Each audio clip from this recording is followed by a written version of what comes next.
Hello students, this is Pramod Jadhav from Silver Green English School. Today I am going to teach you English for class 9th, chapter number 4, A Truly Beautiful Mind, written by Isaac Asimov. So here this chapter is about Albert Einstein, and this is a very beautiful lesson which is giving us some information about Albert Einstein. Okay, so dear students, first of all, I will read for you, then I will explain with the meaning of hard words. Okay, so let's start. Albert Einstein was born on 14th March 1879 in the German city of Ulm without any indication that he was destined for greatness. On the contrary, his mother thought Albert was a freak. To her, his head seemed much too large.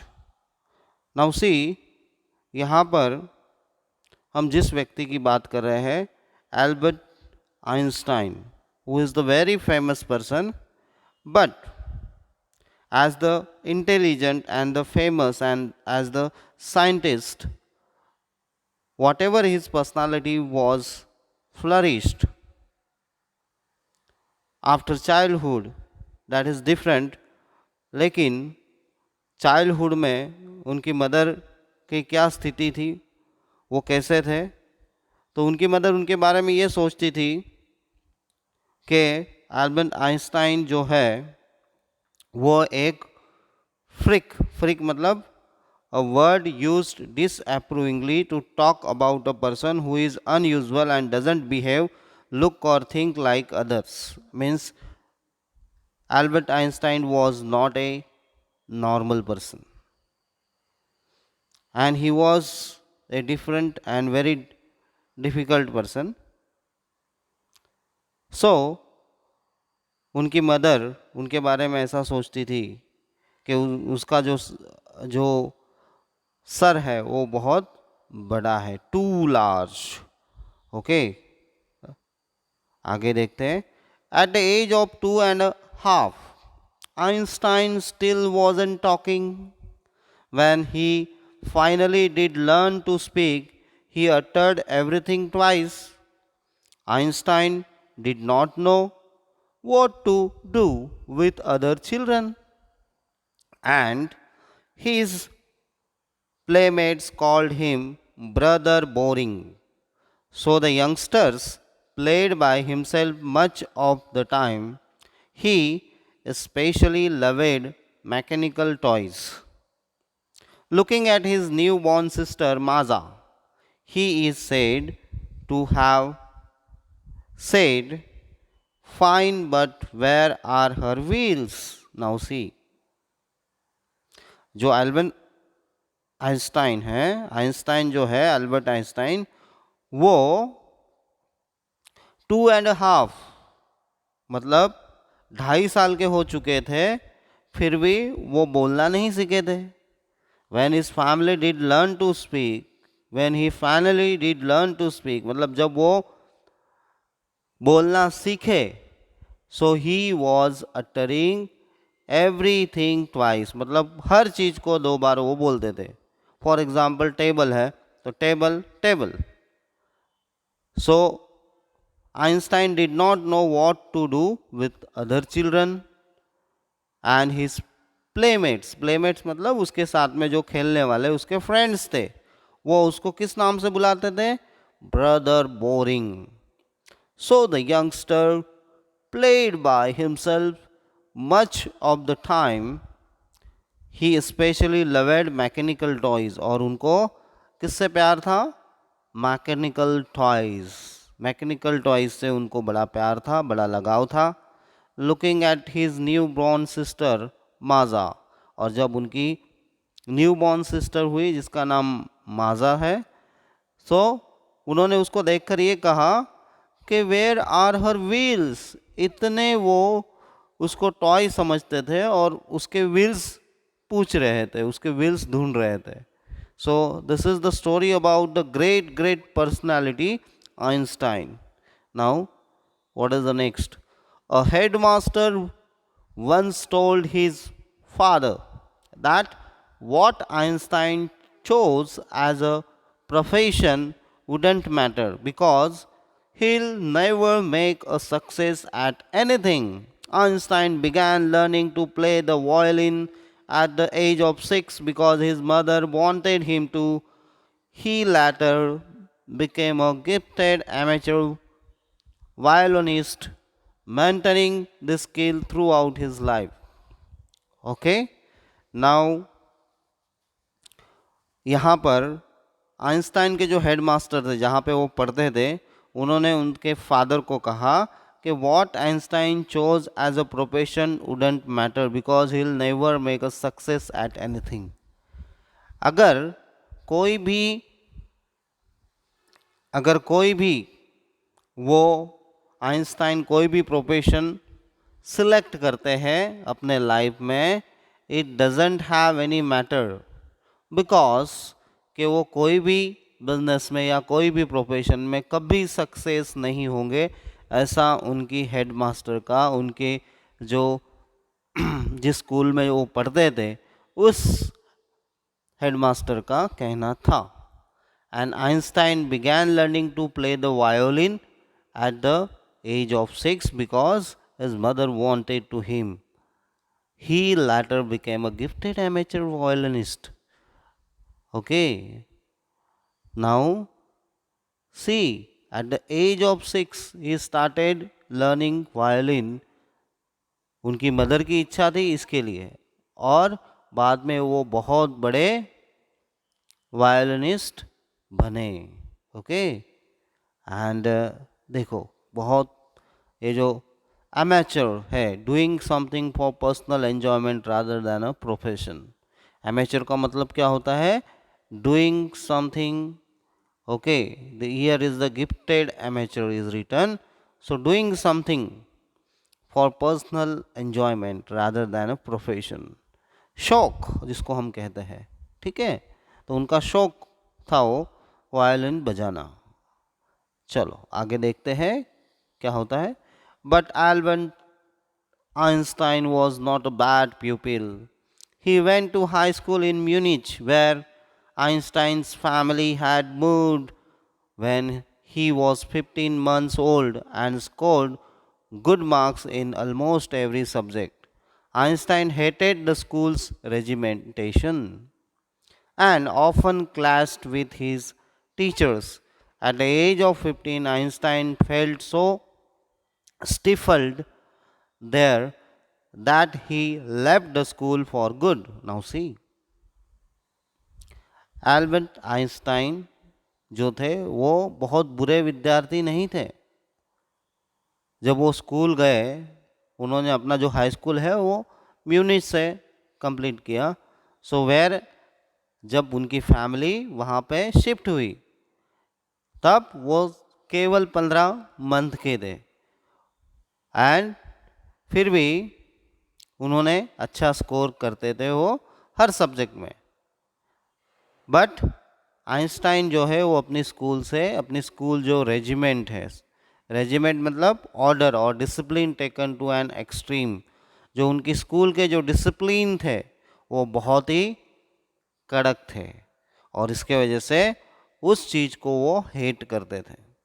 And often clashed with his teachers, और हमेशा उनके teachers से उनका clash होता था। Okay, हमेशा उनके teachers के साथ में उनके बहुत सारे विवाद खड़े होते थे। At the age of 15 Einstein felt so stifled, stifled मतलब unable to breathe, suffocated there were in the school that he left the school for good.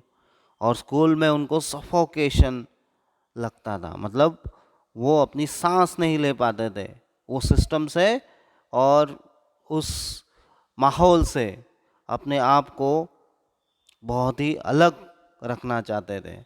उनको वो माहौल पसंद नहीं आता था। इसके वजह से उन्होंने 15 साल की उम्र में ही स्कूल छोड़ दी। The previous year, Albert's parents had moved to Milan and left their son with relatives. After prolonged discussion, Einstein got his wish to continue his education in German speaking Switzerland in a city which was more liberal than Munich. और क्या हुआ? Last year, the previous year, Albert Albert's parents had move to Milan, और वो Milan चले गए। उसके जो parents हैं वो मिलान चले गए। And left their son with relatives, और उन्होंने उनके जो पुत्र है एल्बर्ट आइंस्टाइन उसको अपने रिलेटिव के वहाँ पर रखा। और बहुत प्रलॉन्ग मतलब बहुत लंबा डिस्कशन के बाद में आइंस्टाइन की जो विश थी वो पूरी हुई। उनकी विश क्या थी? उनकी विश थी कि जर्मन स्पीकिंग स्विट्ज़रलैंड में उनको एजुकेशन लेना है। क्यों वो लेना चाहते थे? क्योंकि स्विट्ज़रलैंड जो है म्यूनिच से काफ़ी लिबरल था। लिबरल मतलब willing to understand and respect others opinion, मतलब यहाँ पर उनके जो ओपिनियन है, उनके जो विचार है, उसको रिस्पेक्ट मिलने वाला था। ठीक है, इसलिए that is the liberal. Now see next. Einstein was highly gifted in mathematics and interested in physics, and after finishing school he decided to study at a university in Zurich. But science wasn't the only thing that appealed to the dashing young man with the walrus mustache. Now see, Einstein was highly gifted in mathematics. Mathematics उनका subject था और उसमें वो बहुत ही माहिर थे।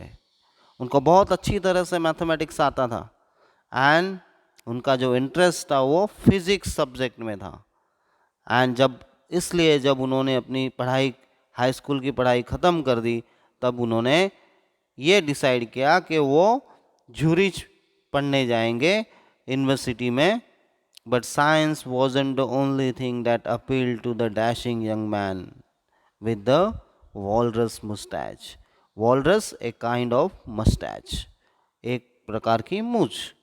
तो वहाँ पर क्या हुआ कि science wasn't the only thing, only thing मतलब एक साइंस ही जो था कि जिसके वजह से वो झुरिच जाना चाहते थे।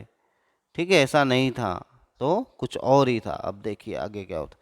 He also felt a special interest in a fellow student, Mileva Maric, whom he found to be a clever creature. This young Serb had come to Switzerland because the university in Zurich was one of the few in Europe where women could get degrees. Now see, तो उसका दूसरा reason क्या था कि he also felt a special interest in a fellow student. Fellow मतलब उनकी जो साथी स्टूडेंट थी जब वो पढ़ाई कर रहे थे स्विट्ज़रलैंड में, तब मिलेवा मैरिक जो उनकी फ्रेंड थी उसमें उनको इंटरेस्ट था, स्पेशल इंटरेस्ट था। उसके वजह से वो वहाँ पढ़ने जाना चाहते थे। कहाँ? ज्यूरिच, क्योंकि she is very clever creature. Now see, this young Serb had come to Switzerland because the university in Zurich was one of the few in Europe where women could get degrees. और ये जो Mileva थी, वो Mileva Maric, वो क्यों Zurich आई थी? क्योंकि वहाँ पे जो women could get the degree, तो वहाँ पे औरतों को, वहाँ पे लड़कियों को पढ़ाया जाता था और उनको डिग्री दी जाती थी। इसलिए वो वहाँ पे आई थी और उनके पीछे पीछे मिस्टर एल्बर्ट आइंस्टाइन भी वहाँ पर आए. Einstein saw in her an ally against the Philistines, those people in his family and at the university with whom he was constantly at odds. The couple fell in love. Letters survive in which they put their affection into words, mixing science with tenderness. Wrote Einstein, "How happy and proud I shall be when we both have brought our work on relativity to a victorious conclusion." Now, see, Einstein saw in her an ally against the Philistine. What is Philistine? A word used disrespectfully to talk about people who do not like art, literature, or music. Now, Einstein, what he saw in her? An ally. Ally matlab a friend or an associate against the Philistine. Okay, a friend who was the against the Philistine. Those people in his family at the university with whom he was constantly at odds. और जो उनके family में जो लोग थे उनके साथ में वो कॉन्स्टेंटली वहाँ पर थे और the couple fail in love और दोनों they fell in love. Letters survive in which they put their affection into words and mixing science with tenderness. फिर बाद में क्या हुआ कि there was affection and mixing science with tenderness. Wrote Einstein, "How happy and proud I shall be when we both have brought our work on relativity to a victorious conclusion." और दोनों ने मिलके फिर आगे रिलेटिविटी, आइंस्टाइन जो थे वो relativity के लिए बहुत ही फेमस थे. उन्होंने रिलेटिविटी का जो नियम है उसको ढूंढ के निकाला था. Okay, so conclusion victorious. तो यहाँ पे आइंस्टाइन कहते हैं वो हमारे दोनों का सक्सेस था. ठीक है. इन 1900, at the age of 21, Albert Einstein was a university graduate and unemployed. He worked as a teaching assistant, gave private lessons, and finally secured a job in 1902 as a technical expert in the patent office in Bern. While he was supposed to be assessing other people's inventions, Einstein was actually developing his own ideas in secret. He is said to have jokingly called his desk drawer at work the Bureau of Theoretical Physics. Now, see. Patent मतलब a document which gives the rights of an invention to an inventor. सो क्या हुआ 1900 साल में, तब Einstein कितने साल के थे? 21 साल के थे. उन्होंने अपना ग्रेजुएशन कंप्लीट कर लिया, लेकिन वो अनएम्प्लॉयड थे. उनको किसी भी तरह की कोई जॉब नहीं थी. He worked as a teaching assistant. फिर उन्होंने टीचिंग असिस्टेंट का काम करना शुरू किया, प्राइवेट लेसन्स देना शुरू किया, प्राइवेट ट्यूशन्स करना शुरू किया और फाइनली उनको एक सिक्योर्ड जॉब मिल गई 1902 में. उनकी जॉब को क्या थी? Technical expert in the patent. Patent मतलब document which give the rights of an invention to an inventor. तो एक स्पेशल राइट्स थे उसमें. And office in Bern city में उनको ऑफिस में काम मिल गया. While he was suppose to be assessing other people's inventions. वहाँ पे उनका क्या काम था कि जो लोग थे वहाँ पे उन्होंने जो इन्वेंशंस किए हैं, नए नए जो शोध लगाए हैं, उसका उनको असेसिंग करना है. मतलब उसको चेक करना है, उसका असेसमेंट करना है और उसका रिपोर्ट बनाना है. And Einstein actually developing his own ideas in secret. और साथ साथ में वो अपनी जो आइडियाज़ थी वो डेवलप कर रहे थे, he is said to have jokingly called his desk drawer. और जोकिंगली उसको क्या उनको क्या कहा जाता था? Desk drawer. At work the bureau of theoretical theoretical physics, उनको ब्यूरो ऑफ थियोरेटिकल फिजिक्स कहा जाता था जोकिंग में। उनके जो ऑफिस के जो लोग थे वो उनको इस नाम से जोकिंगली बुलाते थे। On one of the famous papers of 1905 was Einstein's special theory of relativity, according to which time and distance are not absolute. Indeed, two perfectly accurate clocks will not continue to show the same time if they come together again after a journey if one of them has been moving very fast relative to the other. From this followed the world's most famous formula which describes the relationship between mass and energy. Now see.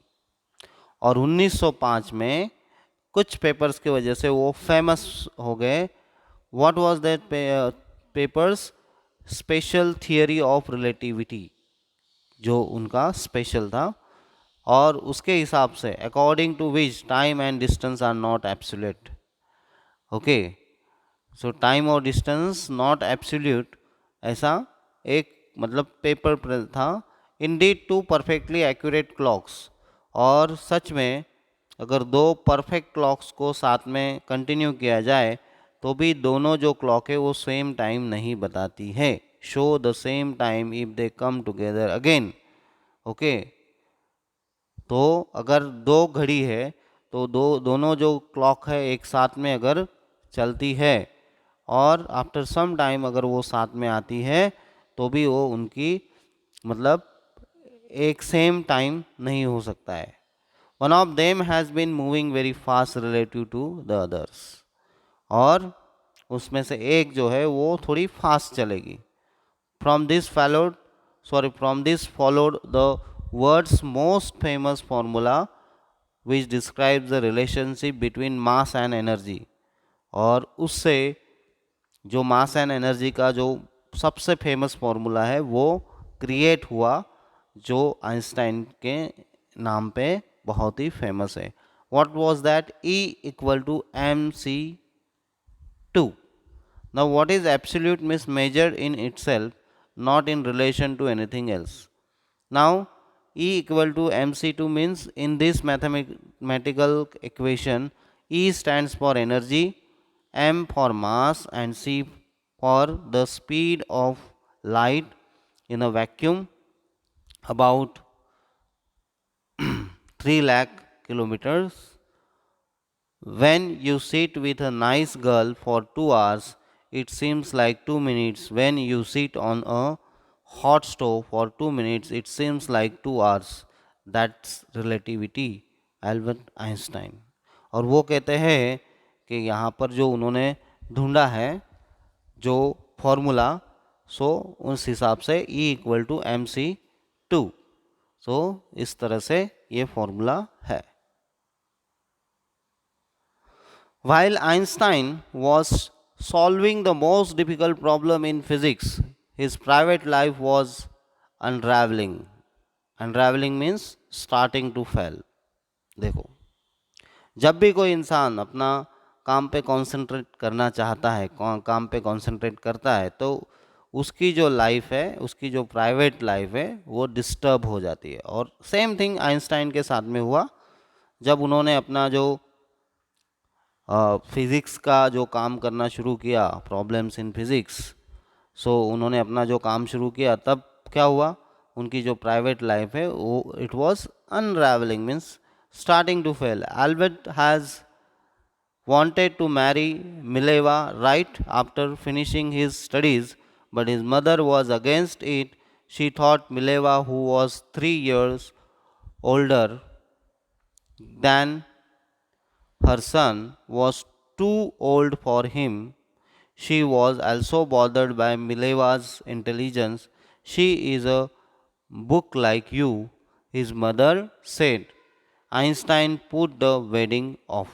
Now देखो, क्या हुआ कि उनकी personal life में problems आने लग गए और एल्बर्ट आइंस्टाइन उनकी जो मित्र थी, उनकी जो फेलो थी मैरी, मतलब उनसे शादी करना चाहते थे मिलेवा से right after finishing his studies, but उनकी जो मदर थी वो उसके अपोज में थी, उनके डिसीजन के अपोज में थी।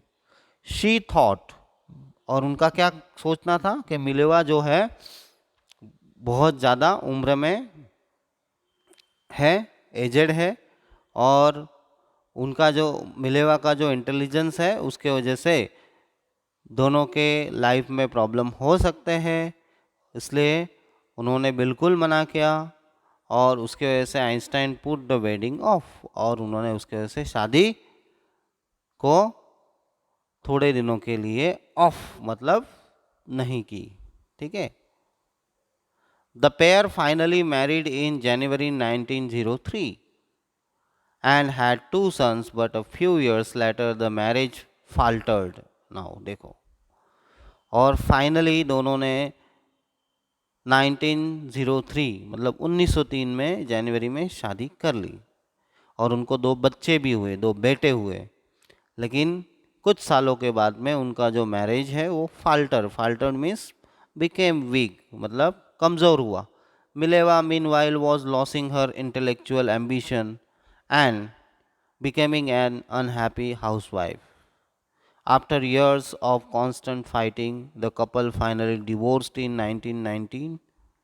Einstein married his cousin Elsa the same year. देखो क्या हुआ, मिलेवा के साथ में 1903 में शादी करने के बाद कपल बहुत दिनों तक एज उनकी मदर का सोचना था उसी तरह से ज़्यादा दिनों तक नहीं चला, और उनका जो क्लेवरनेस था, उनका जो इंटेलेक्चुअल एम्बिशन था, उसकी वजह से वो मिलेवा हमेशा अनहैप्पी रहती थी और धीरे धीरे कांस्टेंट फाइटिंग उनके दोनों के बीच में चलती थी। सो 1919 मतलब 1919 तक में उनका डिवोर्स हुआ एंड आइंस्टाइन ने वापस दूसरी शादी कर ली उनकी जो कजिन थी एल्सा के साथ में, सेम ईयर में 1919 में, ओके 1919 में। Einstein's new personal chapter coincided with his rise to world fame. In 1915, he had published his general theory of relativity, which provided a new interpretation of gravity, and eclipse of the sun in 1919 brought proof that it was accurate. Einstein had correctly calculated in advance the extent to which the light from fixed stars would be deflected through the sun's gravitational field. Deflected means changed direction because it hit something. तो Einstein का जो new personal chapter coincided which rise to the world fame in 1915 में उनका जो world famous होना शुरू हो गया। बिकॉज क्योंकि उन्होंने एक जर्नल पब्लिश किया, एक जर्नल जिसमें थियरी ऑफ रिलेटिविटी लिखी हुई थी, और धीरे धीरे उसके अंदर ग्रेविटी के बारे में उन्होंने लिखा था, और जो ग्रेविटी के बारे में उन्होंने लिखा था उस थियरी में वो सक्सेसफुल, उसका जो प्रूफ था इन 1919 में उन्होंने उसका प्रूफ दिया और इट वाज एन एक्यूरेट, और वो सक्सेसफुल हुई, उनका जो कैलकुलेशन था वो बिल्कुल सही था, उसके लिए वो बिल्कुल सही हुए और 1919 में वो बहुत ही फेमस हो गए। ओके, क्या था वो? Light from fixed stars would be deflected मतलब changed direction through the sun's gravitational field. Sun के ग्रेविटेशनल फील्ड से जो लाइट है उसका डायरेक्शन, जो फिक्स्ड स्टार्स है उसका डायरेक्शन चेंज हो जाता है, ठीक है, because it hit something. The newspapers proclaimed his work as a scientific revolution.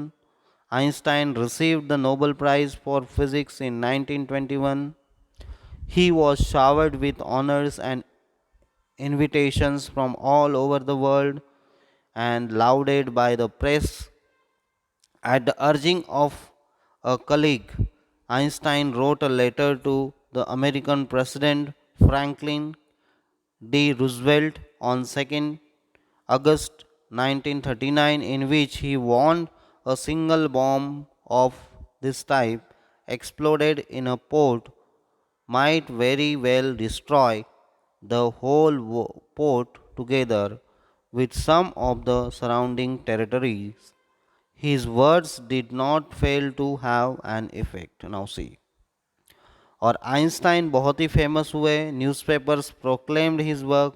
जो न्यूज़पेपर्स थे, न्यूज़पेपर में उनका नाम छपने लगा. न्यूज़पेपर में उनका बार बार जो इंटरव्यूज़ है वो आने लगे और वो इतने फेमस हुए कि साइंटिफिक रेवोल्यूशन जो उन्होंने किया था.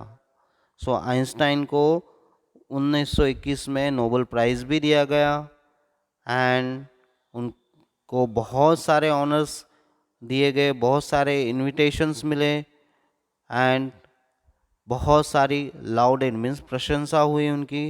Eight the urging of colleagues, Einstein wrote a letter to the American president. और उस टाइम पे 1939 में जो अमेरिकन प्रेसिडेंट थे फ्रैंकलिन डी रूजवेल्ट, उनको उन्होंने एक लेटर लिखा.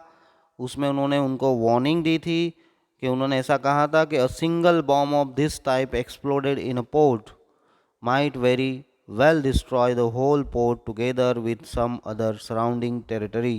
His words did not fail to have an effect. ठीक है. सो अगर एक भी बॉम्ब इस टाइप का अगर किसी पोर्ट के ऊपर पड़ता है तो वो पोर्ट भी तहस नहस हो जाएगा और उसके इर्द गिर्द का जो एरिया है वो भी तहस नहस हो जाएगा. His words did not fail to have an effect. Okay. लेकिन जो उनके जो शब्द थे, okay, did not fail to have an effect. The Americans developed the atomic bomb in a secret project of their own and dropped it on the Japanese cities of Hiroshima and Nagasaki in August 1945.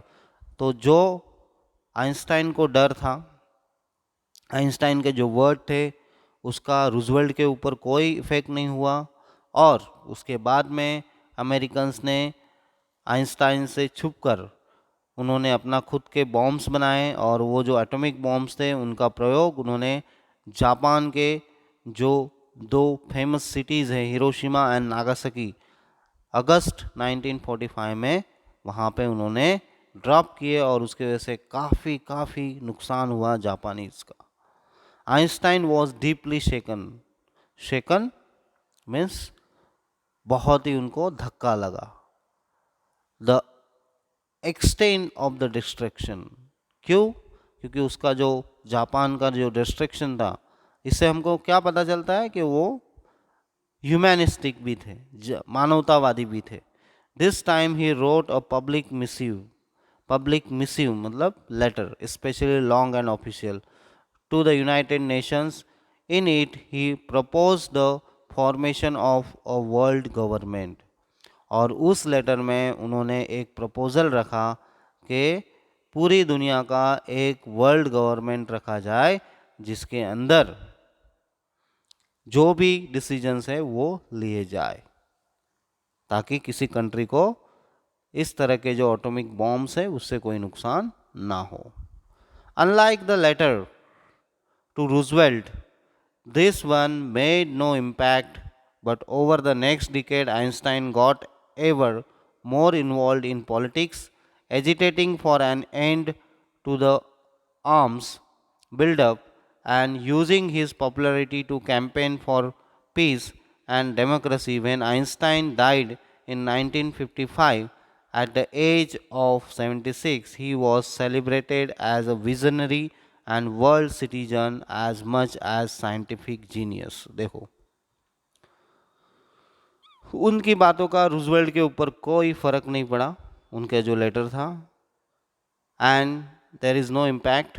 But over the next decade, और अगले 10 सालों में Einstein got ever more involve in politics. और Einstein जो है politics में बहुत ज़्यादा इन्वॉल्व हो गए.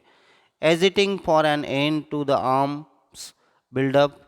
एजिटेटिंग मतलब उनके मन में थोड़ा सा मतलब जो मनमुटाव था, एजिटेशन था उसका, for end to the arms buildup, जो आर्म्स जो बिल्डअप की थी, using his popularity to campaign for peace and democracy. और धीरे धीरे उन्होंने कैंपेन शुरू कर दे पीस के लिए, शांति के लिए, डेमोक्रेसी के लिए, लोकशाही के लिए. व्हेन आइंस्टाइन डाइड, और जब आइंस्टाइन का देहांत हुआ 1955 में, तब उनकी उम्र 76 ईयर की थी. He was celebrated as a visionary and world citizen and much as scientific genius. और जिस तरह से वो साइंटिफिक जीनियस थे, उसी तरह से a person who can think about the future in original and intelligent way. So उनको विजनरी भी कहा जाता था. तो यहाँ पर इस तरह से उनको सेलिब्रेट किया जाता था. So in this way, thank you students. Have a nice day. यहाँ पर ये लेसन ख़त्म होता है. Thank you.